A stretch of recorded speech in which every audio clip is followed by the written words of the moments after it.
6 जुलाई 2023 का कवर करने से पहले हम लोग 5 जुलाई 2023 का फुल पत्ती करंट अफेयर्स फुल रिवीजन कर लेते हैं। फुल रिवीजन नहीं, मतलब शॉर्ट रिवीजन कर लेते हैं फटाफट कि कौन सा क्या क्या हुआ था। 10 क्वेश्चंस का रैपिड फायर देख लेते हैं। उसके बाद हम लोग जो है 6 जुलाई 2023 का फुल करंट अफेयर्स रिवीजन करेंगे, ठीक है ना। पहला प्रश्न है कि हाल ही में भारत की अध्यक्षता में हुए 23वें संघाई शिखर सम्मेलन में अतिथि देश के रूप में किसे आमंत्रित किया गया था? तो तुर्कमेनिस्तान को ये आमंत्रित किया गया था, याद रखना है। आगे, विश्व व्यापार संगठन की रिपोर्ट के मुताबिक वैश्विक वाणिज्यिक सेवाओं के निर्यात में दुगुनी वृद्धि हासिल करने वाला देश कौन सा है? तो वह भारत और चीन है। आगे, हाल ही में ग्लोबल शतरंज लीग के पहले संस्करण का आयोजन कहाँ हुआ है? तो वह दुबई में हुआ है, ठीक है। अगला, हाल ही में दुनिया का सर्वाधिक हाई ग्रेड फॉस्फेट का भंडार कहाँ मिला है? तो नॉर्वे में मिला है। कहाँ पे? नॉर्वे में। आगे, हाल ही में खाद्य और कृषि संगठन, जिसको FAO बोलते हैं, फूड एंड एग्रीकल्चर ऑर्गेनाइजेशन बोलते हैं इसको फुल फॉर्म के रूप में, इसका जो है महानिदेशक किसे बनाया गया है? तो क्यू डोंगयू को बनाया गया। ये चीन के हैं, ये 43वें नंबर के बने हैं। आगे, हाल ही में कैरेबियाई महिला प्रीमियर लीग का हिस्सा बनने वाली पहली भारतीय महिला क्रिकेटर कौन है? तो श्रेयंका पाटिल है, ये कर्नाटका की हैं, ये स्पिनर हैं, ठीक है।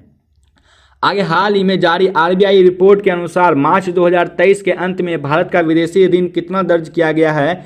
तो $624.7 बिलियन ये ऋण जो है दर्ज किया गया है।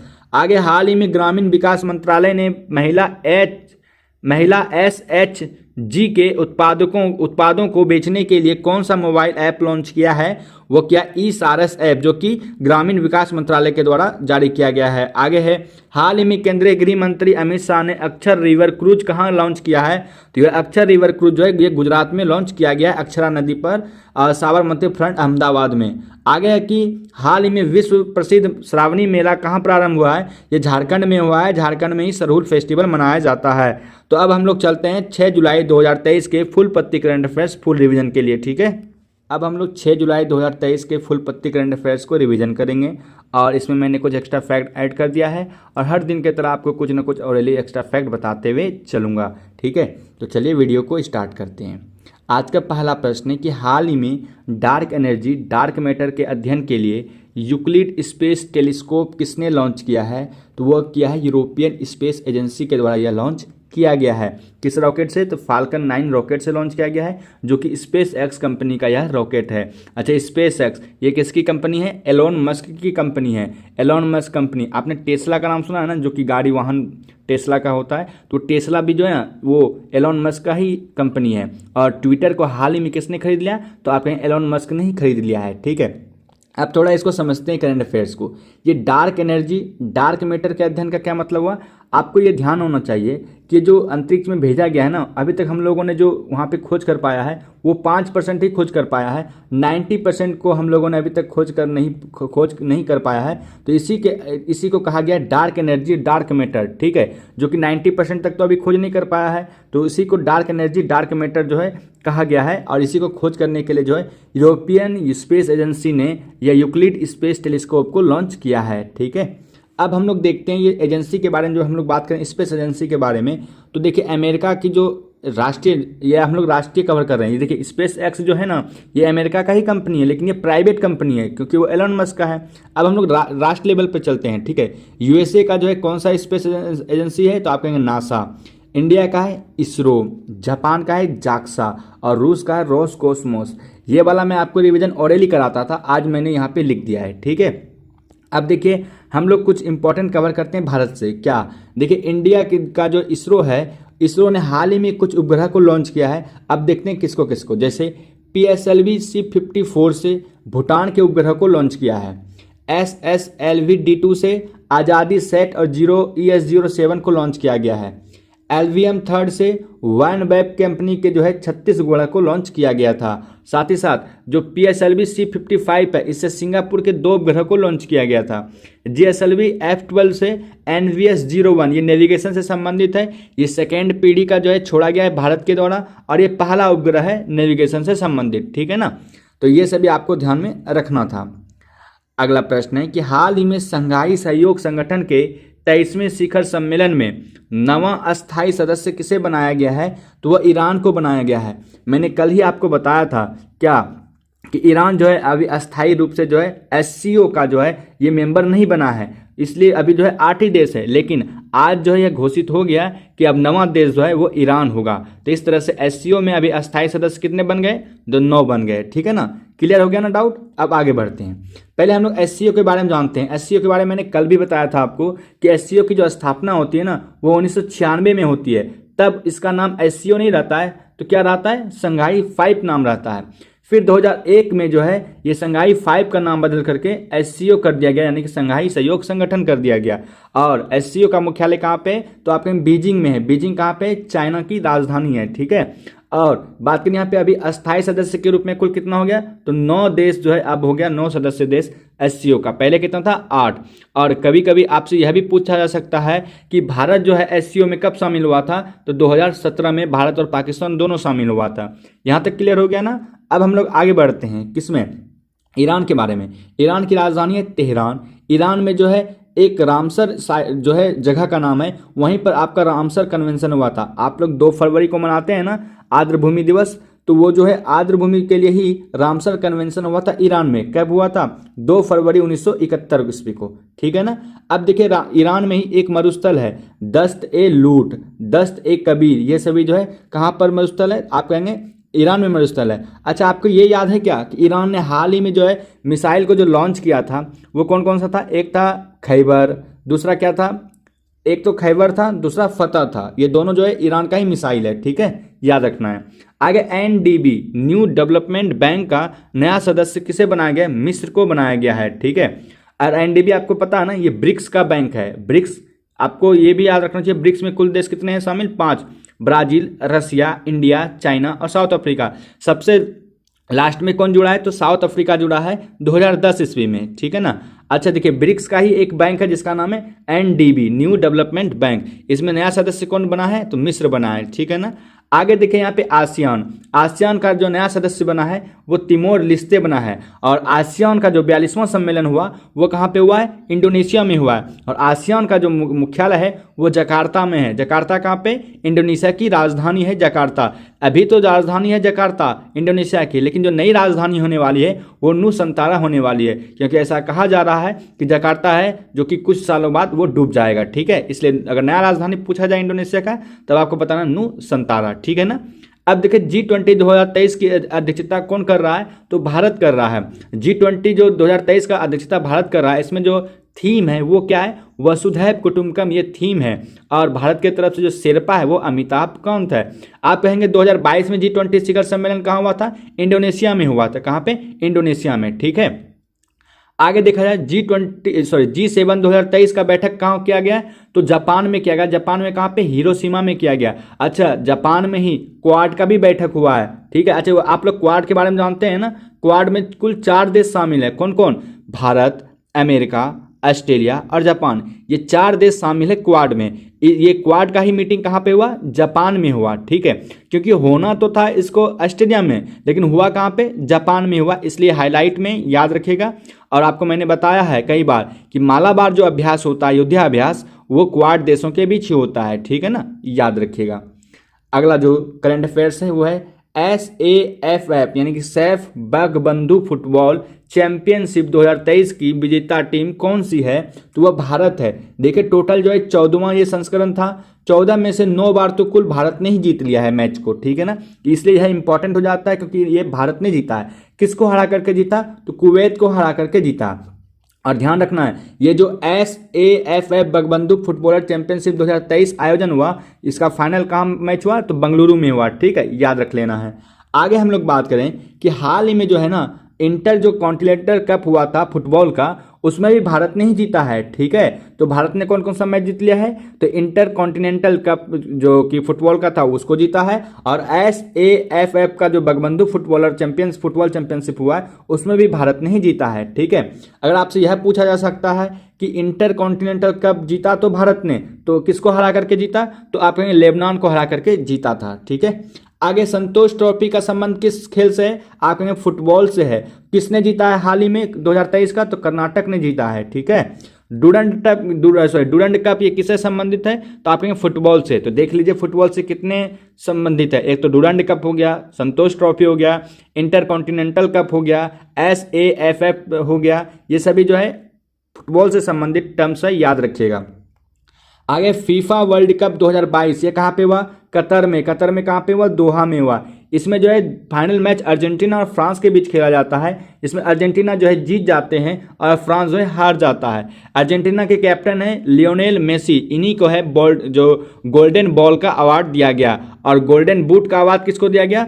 तो फ्रांस के हैं एम्बापे, उनको दिया गया था। ठीक है, आगे की अंडर 17 महिला फीफा वर्ल्ड कप यह कहाँ पे हुआ? तो ये भारत में होस्ट किया गया, जिसमें विजेता टीम जो है स्पेन रहा था। ठीक है, याद रखना है। अगला जो प्रश्न है वह हाल ही में इंडिया पोस्ट के साथ अंतर्राष्ट्रीय ट्रैक्ड पैकेट सेवा के लिए समझौता करने वाला 39वां देश कौन बना है? तो वो कनाडा बना है। देखिए नाम से ही पता चल रहा होगा, इंडिया पोस्ट। ठीक है, इंडिया पोस्ट के बारे में बोला गया, यानी कि ई कॉमर्स का निर्यात करने की सुविधा हो सके स्थानीय डाकघर के द्वारा, इसके लिए जो ये जो सेवा स्टार्ट किया गया है। यानी कि जो कनाडा में जो भी पोस्ट है, यानी कि पोस्ट ऑफिस है, डाकघर है, और भारत में जो डाकघर है, उन दोनों को कनेक्टिविटी, यानी उन दोनों को कनेक्ट करके जो है निर्यात में सुविधा हो सके, इसके लिए यह जो है स्टार्ट किया गया है समझौता, जिसका नाम है अंतर्राष्ट्रीय ट्रैक्ड पैकेट सेवा। ये 39वां देश बना है कनाडा भारत से समझौता करने वाला, यानी कि भारत ने जो समझौता किया वो 39वां देश कनाडा बना। ठीक है, आगे की कनाडा के बारे में देखा जाए तो कनाडा के बारे में कहा जाता है कि विश्व की सबसे लंबी तटीय सीमा रेखा जो है ना, वो कनाडा देश का है। लेकिन भारत में पूछा जाए कि सबसे लंबी तटीय रेखा किसका है, तो आप कहेंगे गुजरात का। तटीय रेखा मतलब जो कि समुद्र से लगता है, ठीक है, तट, वो उसके बारे में बताया गया है। आगे देखा जाए कि कनाडा और यूएसए के बीच ये 49 डिग्री उत्तरी अक्षांश है, वो उन दोनों को अलग करता है, कनाडा और यूएसए को। ठीक है, मैंने बता ही दिया सर्वाधिक लंबी तटीय सीमा रेखा कनाडा का है। मॉन्ट्रियल जो है ना, आपको पता है ये मॉन्ट्रियल कहाँ पे? एक कनाडा में है मॉन्ट्रियल, एक जगह का नाम है मॉन्ट्रियल। मॉन्ट्रियल में भी अभी हाल ही में COP15 का जो है ये आयोजन हुआ, जिसमें जैव विविधता से संबंधित ये हुआ था COP15। और वहीं पर जो है एक मॉन्ट्रियल प्रोटोकॉल हुआ था, कब? 16 सितंबर 1987 को मॉन्ट्रियल प्रोटोकॉल हुआ था। किस लिए हुआ था? तो ओजोन परत के संरक्षण के लिए हुआ था। इसलिए हर साल हम लोग ओजोन परत दिवस जो है, यानी ओजोन संरक्षण दिवस जो है 16 सितंबर को मनाते हैं। पूछा गया था अभी हाल ही में यूपीपीसीएस सब में कि कामागाटा मारू क्या है? तो एक जहाज है। ठीक है, क्या है? एक जहाज है जो कि कनाडा ने रोका था। आगे अथाबास्का झील, ये कहाँ पे? ये कनाडा में, ये भी आपको ध्यान रख लेना है। आगे हाल ही में पतली प्लास्टिक की थैलियों पर प्रतिबंध लगाने वाला पहला देश कौन सा है? तो वह है न्यूजीलैंड, जो कि पतली प्लास्टिक की थैलियों पर बैन लगा दिया है। पतली प्लास्टिक मतलब जिसमें आप सब्जी लाते हैं, फल लेते हैं ना, तो फल लेने के टाइम में जो आपको दुकानदार देता है पतला वाला पॉलीथीन, या फिर सब्जी लेने के टाइम में, तो वही है पतली प्लास्टिक। ठीक है, उस पर पूरी तरह से बैन लगा दिया है न्यूजीलैंड, और ये लगाने वाला पहला देश बना है।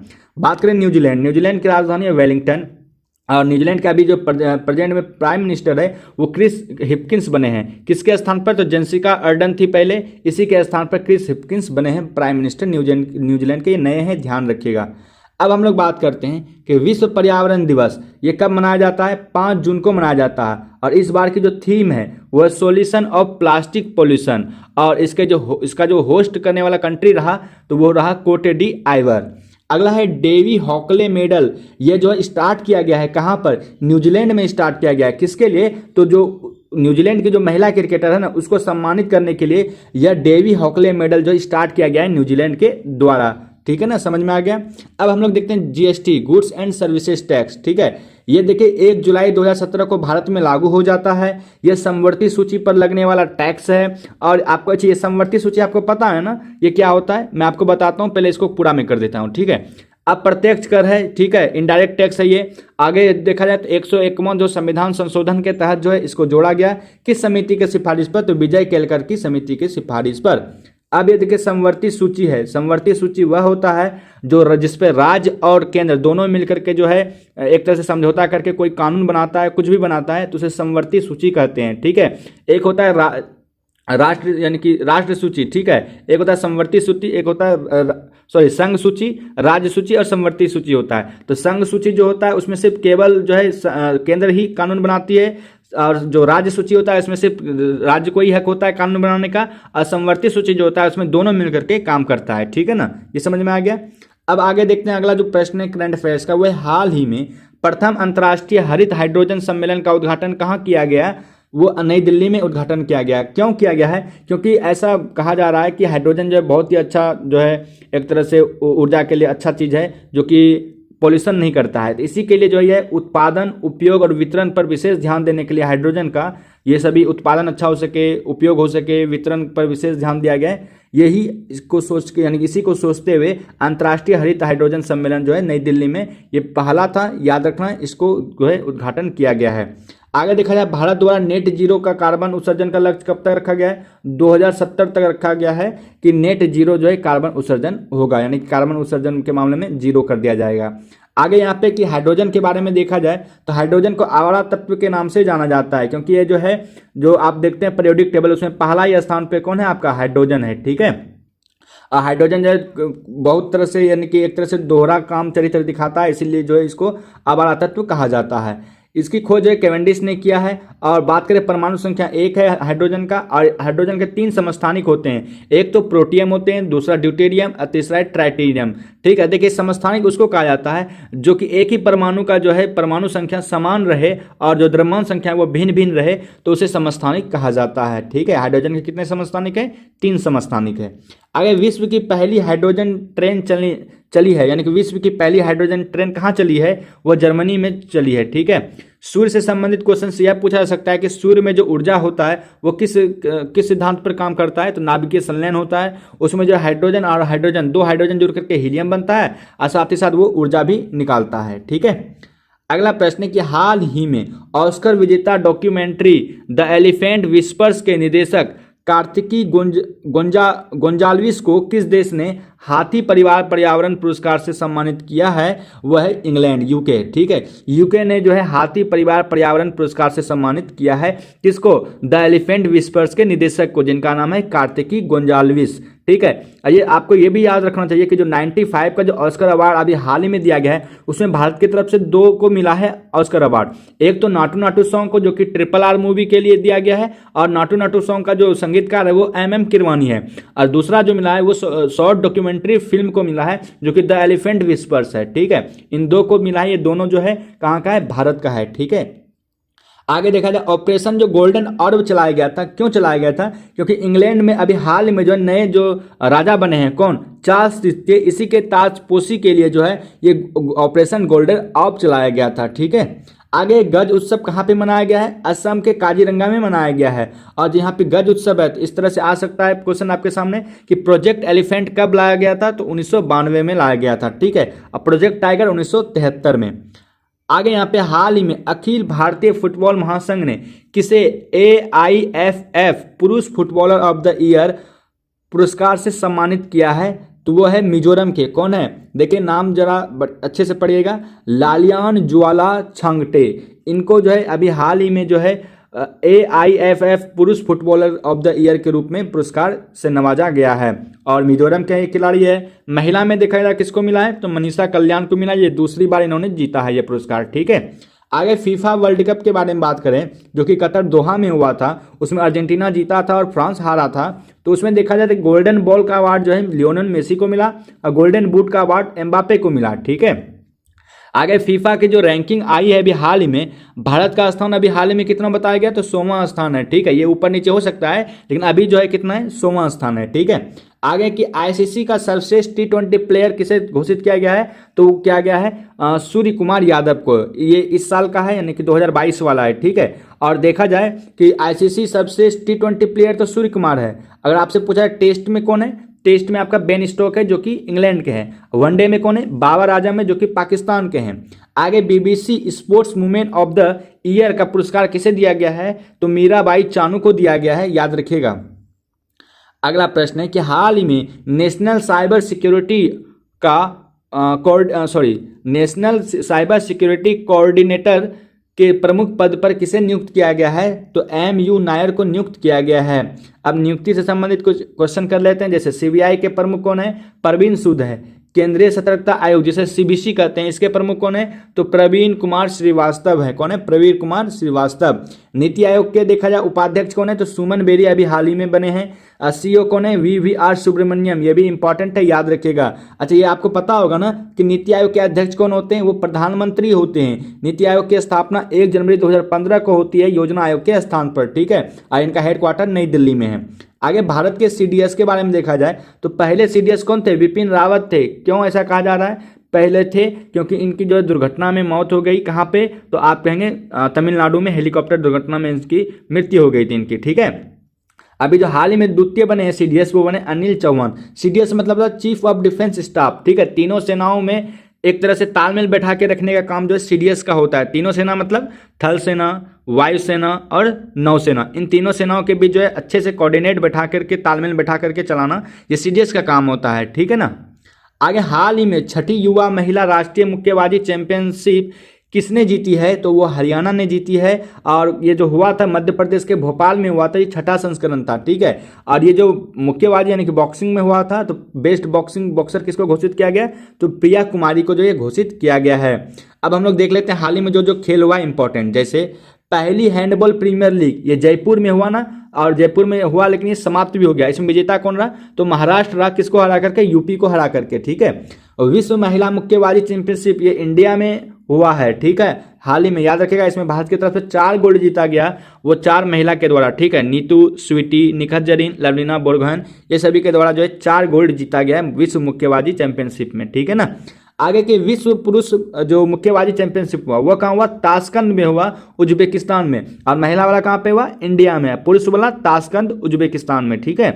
अब देखा जाए महिला प्रीमियर लीग के विजेता कौन है? तो मुंबई है, यानी कि एमपीएल जिसको बोलते हैं, सॉरी डब्ल्यूपीएल जिसको बोलते हैं, वुमेन प्रीमियर लीग, ठीक है। तो देखिए इसमें मैं आपको कुछ और बता देता हूं। जैसे देखिए डब्ल्यूपीएल टीम जो डब्ल्यूपीएल जो हुआ ये पहला संस्करण था, कुल 5 टीमों ने इसमें भाग लिया। और फाइनल जो मैच हुआ ना वो मुंबई और दिल्ली के बीच हुआ, जिसमें मुंबई विजेता रही, ठीक है। मुंबई की तरफ से जो है हरमनप्रीत कैप्टन थी, जो कि इन्होंने ही एमआई को जीत दिलाई फाइनल में, ठीक है। अब देखा जाए सबसे जो महंगा खिलाड़ी, जो महंगी खिलाड़ी रही किसमें? डब्ल्यूपीएल में, वो रही स्मृति मंदाना, जो कि आरसीबी की तरफ से खेलती हैं, ठीक है। आरसीबी मतलब बेंगलोर की तरफ से खेलती हैं, रॉयल चैलेंजर्स बेंगलोर की तरफ से, ठीक है। और आईपीएल के बारे में आपको पता ही होगा, आईपीएल का ये 16वां संस्करण था, कुल 10 टीमों ने भाग लिया। फाइनल मैच जो है चेन्नई और गुजरात के बीच हुआ। चेन्नई जो है जीत गया ये फाइनल मैच, जिसमें से 5 बार टोटल जो है चेन्नई ने जीता। इससे पहले ऑलरेडी जो है मुंबई जीत चुका है 5 मैच, ठीक है, फाइनल। तो इस तरह से आपको ध्यान रखना था। और आज के इस वीडियो का अंतिम प्रश्न है कि गृह मंत्री अमित शाह ने गुजरात में देश के पहले सहकारिता से संचालित सैनिक स्कूल की आधारशिला रखी है, ठीक है। तो इस तरह से मैंने कंप्लीट आपको रिवीजन करा दिया। कैसा लगा वीडियो आप लोग जरूर बताएं। चलिए मिलते हैं नेक्स्ट वीडियो में, तब तक के लिए जय हिंद, जय भारत।